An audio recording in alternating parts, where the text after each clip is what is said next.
Hi everyone, so in this video we'll be going over how to approach question 2 in both AQA's English language papers. Make sure to stay to the end for an example paragraph we'll look at for both papers 1 and 2. Okay, so let's start off by looking at English language paper 1. So, for question 2, they will ask us to examine how language is used by the writer to create a specific effect. In the example we have here, it's asking us to focus on the use of language to describe the effects of heat. We also have those bullet points to prompt us on what things we could write about, but I do always say you should include these things because these are the things that examiners are keeping an eye out for when marking your paper. As we know, this question is 8 marks, so we are looking at writing 2 to 3 paragraphs depending on how big your paragraphs are. We'll also be making sure to clearly identify the language techniques being used and also using quotes as evidence to back up our points. Now, the key aims for this question are to confine our focus to the passage they've given us. So in this question, it's the line intervals between 7 and 17. We also want to be thinking about writing impactful paragraphs with detailed explanations to gain all those marks. Great, so when answering this, how do we go about structure? To structure the actual paragraphs, I would advise following a peel type structure to make sure that you're including everything you need to get marks. Now, everyone has a slightly different way of doing this, but this just ensures that you almost have a checklist of key things we know examiners are looking for. So, for our point, we have our opening sentence or umbrella sentence. This is going to set up our paragraph, so we might open with something like, the writer presents or reinforces the effects of heat through the use of language. Now, another option is that you can identify which language technique they use in the opening sentence.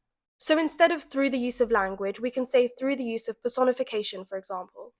If you prefer rephrasing or wording the opening to your paragraph slightly differently and instead prefer identifying the language technique being used in the explanation bit later in the paragraph, then that's completely fine too.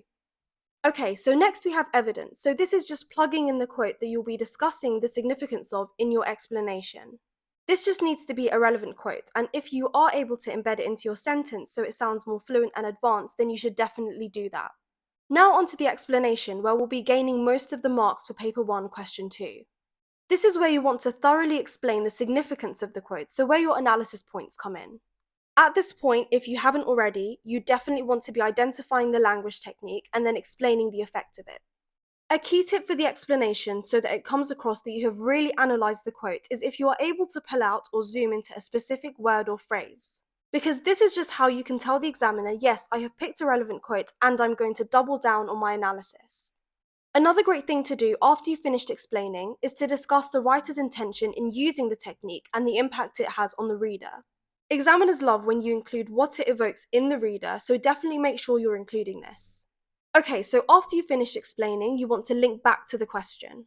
This essentially reminds the examiner that you have kept the question in mind whilst writing this response and have given a relevant discussion which it links back to. For example, how the writer is able to use language effectively to portray the effect of heat in the extract. Great, so feel free to pause here and take a look at this example paragraph in response to the exam question we saw earlier. You'll see that it's used a peel type structure and included relevant quotes which we have embedded and a detailed explanation linking back to how language is used between lines 7 and 17. Have a go at writing your own, and remember, it might not exactly look like this because everyone's writing style is different, but just make sure to include those key points we talked about. If you're finding this video helpful, please don't forget to like and subscribe for more. Okay, so now let's look at paper 2, question 2. Now, as we know, for paper 2, they will give us 2 non-fictional sources, and these will be labelled source A and B. In question 2, they'll ask us to refer to both source A and source B and infer similarities and/or differences.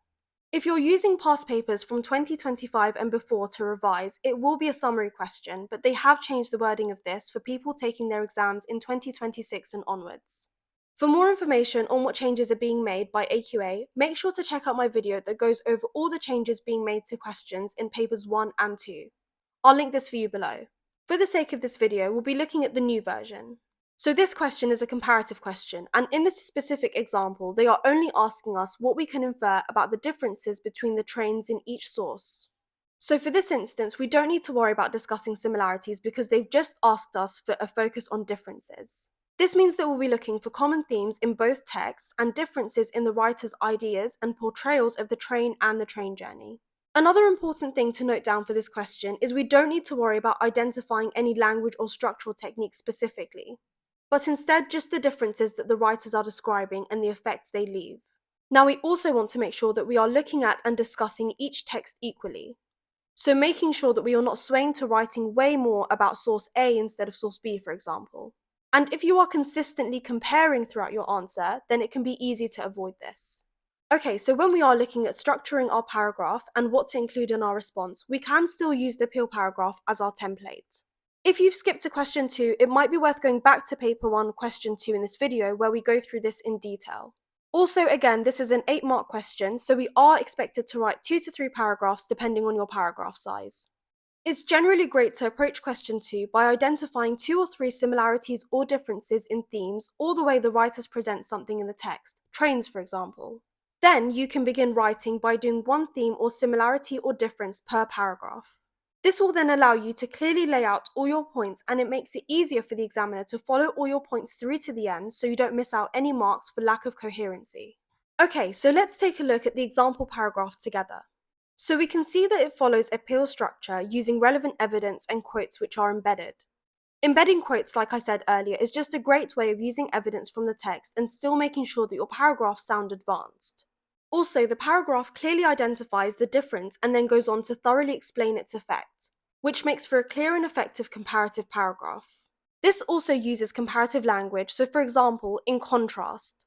You really want to be using these to consistently remind the examiner that you have remembered that you're writing comparatively and that you can do so confidently. Pause to have a read of this and have a go at writing one on your own.